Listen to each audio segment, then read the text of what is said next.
Muy buenos días, ¿cómo están el día de hoy? Espero que estén muy bien en sus casas. Vamos a continuar con el trabajo de matemática. Cuerpos geométricos. Ya estuvimos viendo cuáles eran, sus clasificaciones y ahora vamos a ver cuáles son los prismas.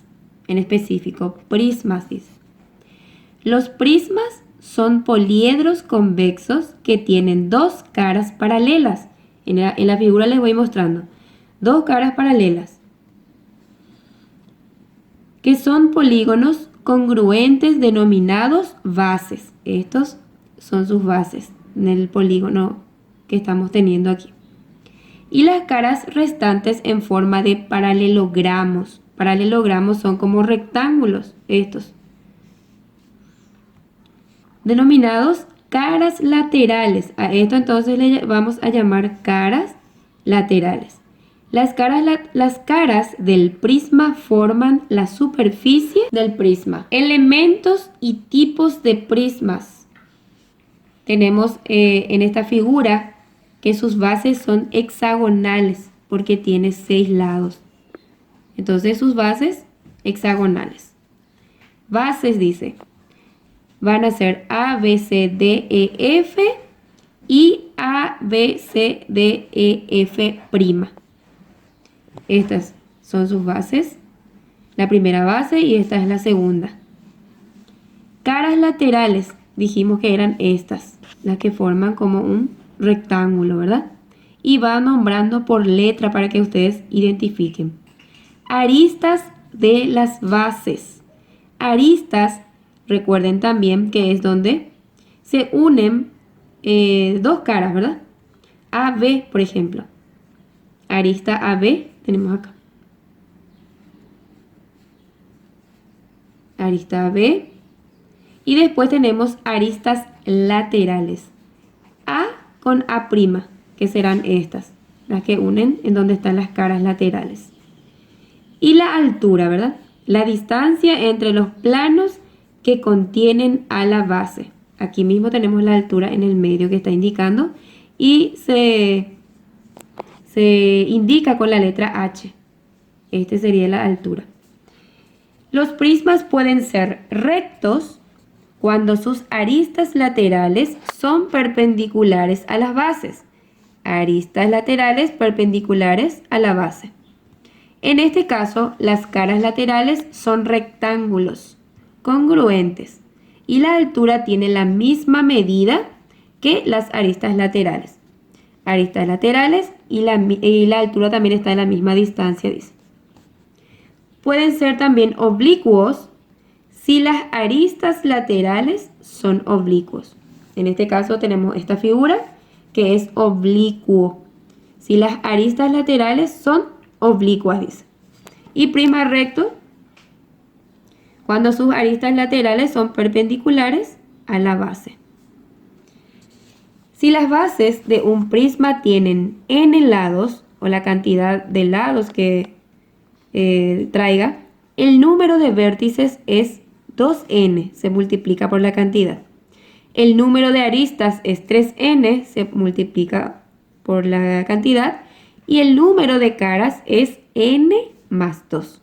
El número más 2, ¿verdad? Y tenemos tipos de prismas según sus bases. Si la base del prisma es triángulo, entonces se llama prisma triangular. Si la base es cuadrada, prisma cuadrangular. Si la base es un pentágono, prisma pentagonal. Y si es hexágono, como en este ejemplo que tenemos, es prisma hexagonal. Se clasifica de acuerdo a su base. Después, área lateral y área total, que es lo que vamos a ir viendo cómo desarrollar o cómo resolver. En esta figura nuevamente que es un prisma hexagonal. Y este es uno desplegado para que podamos ver cómo se forma un hexágono. Un prisma hexagonal. El área lateral del prisma es la suma de las áreas de todas sus caras laterales. Es decir, está dada por el área del rectángulo, porque estas caras laterales son rectángulos. La base de este rectángulo es el perímetro del hexágono. ¿Por qué? Porque tiene 6 lados. Entonces, su base, la base de este hexágono, dice, es el perímetro, que es la base del prisma. Y la altura es la arista lateral del prisma. Por lo tanto, la fórmula para hallar el área lateral del prisma es esta. AL, que significa área lateral, es igual perímetro de base por altura. Es lo que vamos a utilizar. Perímetro de base dependiendo de su base. En este caso es un hexágono. Entonces el perímetro de base del hexágono es igual al lado por 6. El área total del prisma es la suma del área lateral y el área de las bases. Es decir, AT, área total, es igual a área lateral. Primero tener área lateral más 2 por área de base. ¿Por qué 2? Porque tiene 2 bases. Y área de base, en este caso, tenemos que hallar primero el área del hexágono, porque es de su base. Utilizamos la fórmula de área del hexágono y calculamos eso primero. Y el volumen de un prisma, ya sea recto u oblicuo, está dado por el producto de su área de base y su altura. También para calcular el volumen necesitamos área de base. Una vez que tengamos área de base, entonces utilizamos para hallar el volumen también. Y la altura multiplicamos. Tenemos algunos ejemplos de problemas aquí, pero más adelante les voy a ir mostrando ya en problemas de aplicación. Vamos a ver entonces otro. Diagonal. Ahora va a ser solo conceptos. Diagonal de un prisma. La diagonal de un prisma es el segmento que une dos vértices que no pertenecen a una misma cara. Aquí en este ejemplo, en esta figura, que es un paralelepípedo rectángulo, les muestro cuál es la diagonal. Esta, la que se traza de una esquina a otra que va, que está enfrente, sería, ¿verdad? Porque dice, es el segmento que une a dos vértices que no pertenecen a una misma cara.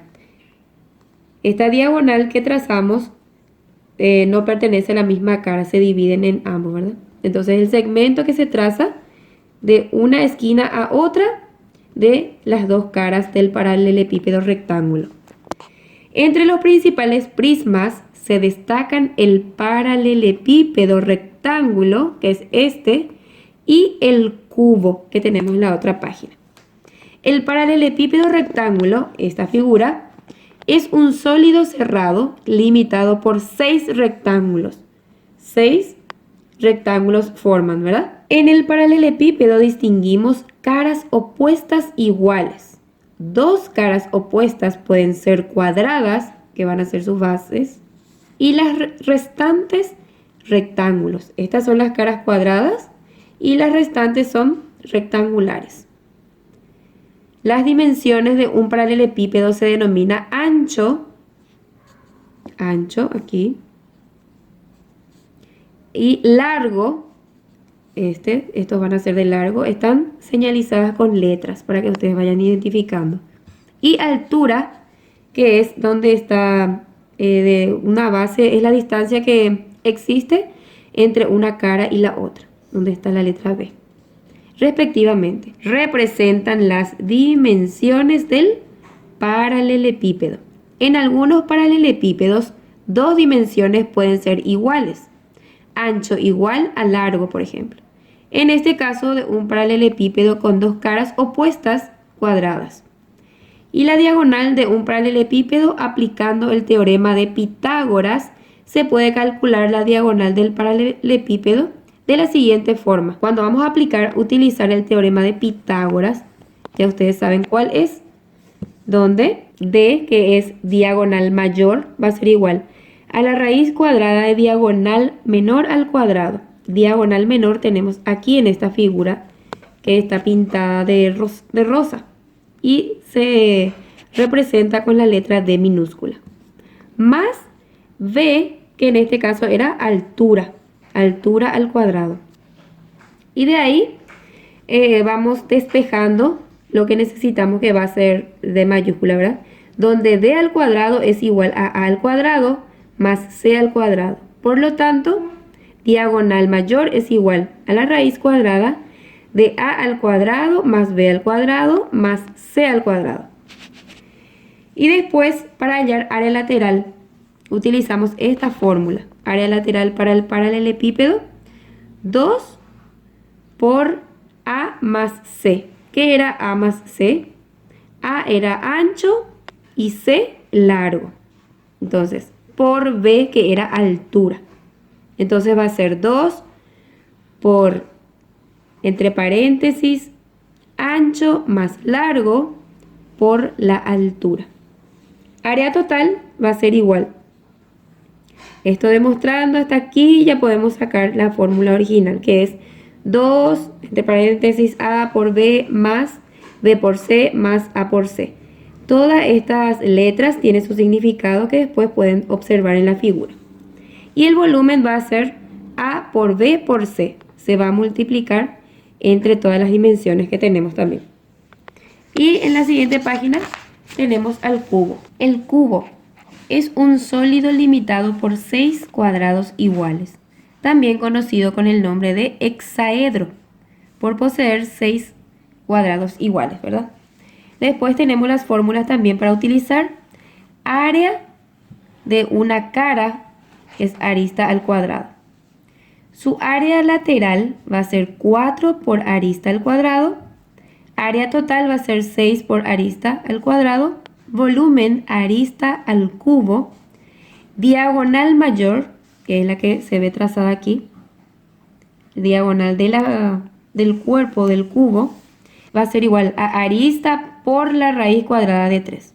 En donde vamos a utilizar el valor de la raíz cuadrada de 3 como 1,73. Y diagonal menor es igual a arista por la raíz cuadrada de 2, donde vamos a utilizar raíz cuadrada de 2 como 1,41. Aquí tenemos nuestra figura y sus partes que va indicando también. Aristas son donde se unen las caras, ¿verdad? Diagonal mayor es cuando la diagonal se traza en la figura, en el cubo.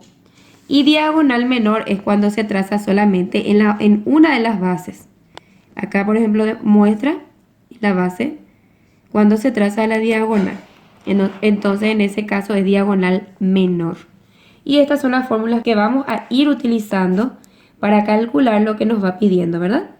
Pero estas fórmulas vamos a utilizar en la siguiente clase. Pero ya vamos a ir practicando así para que podamos entender mejor.